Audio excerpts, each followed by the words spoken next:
জপ জপ ঠিকঠাক হচ্ছে তো? এই প্রশ্নে আজ অসংখ্য মানুষ দিশাহারা। মালা হাতে নিলেই মন এই দিক ওই দিক ছুটে যায়। মন এক সেকেন্ডে ঠাকুরে, আর পরের সেকেন্ডে বাজারের হিসেব, বাড়ির কাজ, অফিস চিন্তা সব এসে মাথায় চাপ দেয়। তাহলে বুঝবো কিভাবে আমার জপ ঠিক ঠিক হচ্ছে কিনা? আজ শুনবো ঠাকুর শ্রী রামকৃষ্ণদেব ও মা সারদা দেবীর বাণীতে জপের প্রকৃত লক্ষণ, জপের ভুল আর জপের ফল কেমন। এমনভাবে জানবো যাতে ভিডিওর শেষে আপনি নিজেই বুঝে যাবেন, হ্যাঁ আমার জপ সত্যিই হচ্ছে। এক ভক্ত ঠাকুরকে প্রশ্ন করেছিলেন, ঠাকুর জপ হচ্ছে কিনা কি করে বুঝবো? ঠাকুর তাকে বললেন, উনুনে হাঁড়ি বসালে যেমন গরম হতে হতে ফুটে ওঠে, তেমনি জপে মন গলে উঠলে বুঝবে জপ হচ্ছে। এর মানে কি? ধীরে ধীরে মন একটু কোমল হবে, রাগ কমবে, অকারণে শান্তি আসবে, কখনো চোখ ভিজে উঠবে। এই মন গলে যাওয়া জপের প্রথম সাফল্য। এবার মা সারদা দেবী কি বলেছিলেন তা আমরা জানব। মাকে এক ভক্ত জিজ্ঞেস করেছিলেন, মা আমার কিছুতেই জপে মন বসে না, একবার ঠাকুরকে মনে করি, আবার অন্যদিকে বাইরের চিন্তা চলে আসে, কি করে মন বসাবো মা? মা তখন বলেছিলেন, মন লাগুক বা না লাগুক জপ করবে। মন লাগানোর ওষুধই জপ। অর্থাৎ এখানে মা বোঝাতে চাইছেন, মন না লাগা মানে জপ ভুল হচ্ছে তা কিন্তু নয়, বরং আপনি মনকে বশ মানাতে চাইছেন, এটাই সঠিক পথ। চলুন এবারে জানবো জপ ঠিক হচ্ছে কিনা তার 10টি নিশ্চিত লক্ষণ। প্রথম লক্ষণ, মন ছুটে গেলেও ফিরে আসে জপে।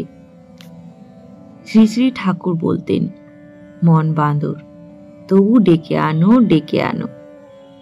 মন যদি 100 বার ছুটে যায় আর আপনি 101 বার ফিরিয়ে আনেন, এটাই জপের সফলতা। দ্বিতীয়, অকারণে শান্তি আসা, কোনো কারণ ছাড়াই মনে একটা নরম অনুভূতি, এটাই জপে সবচেয়ে বড় লক্ষণ। তৃতীয়, রাগ কমে।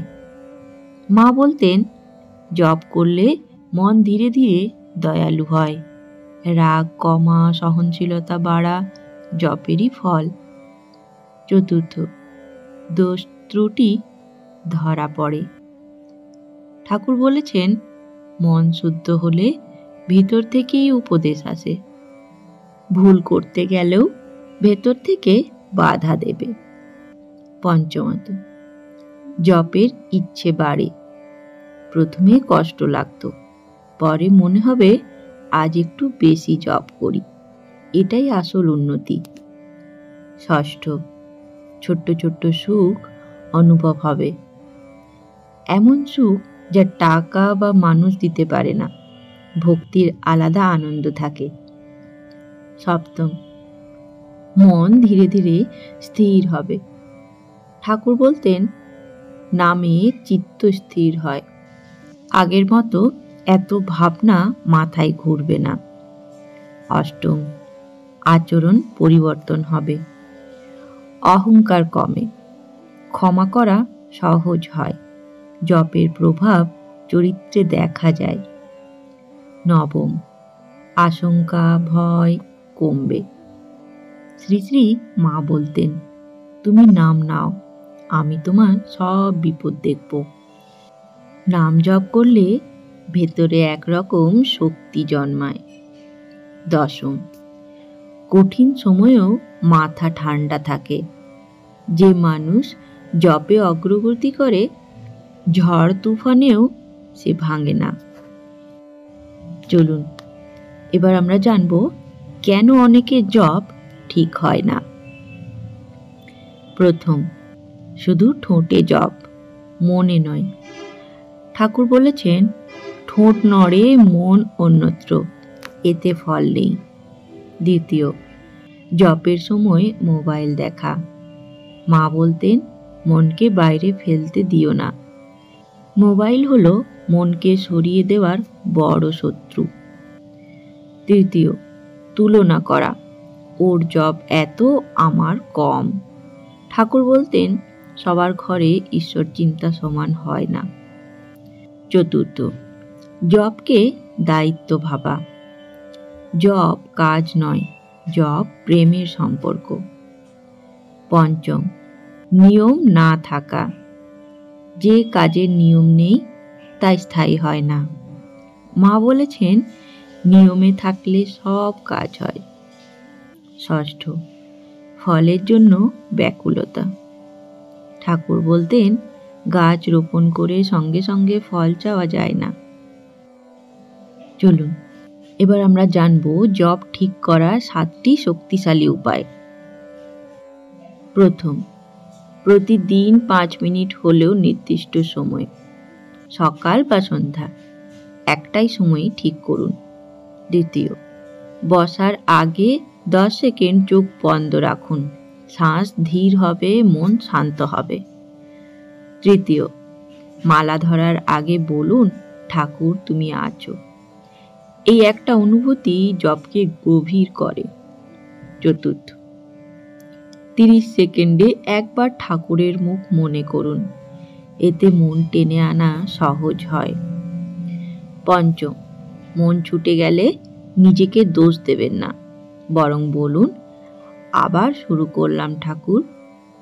ষষ্ঠ, দিনে ছোট্ট ছোট্ট সময়ে নাম নিন।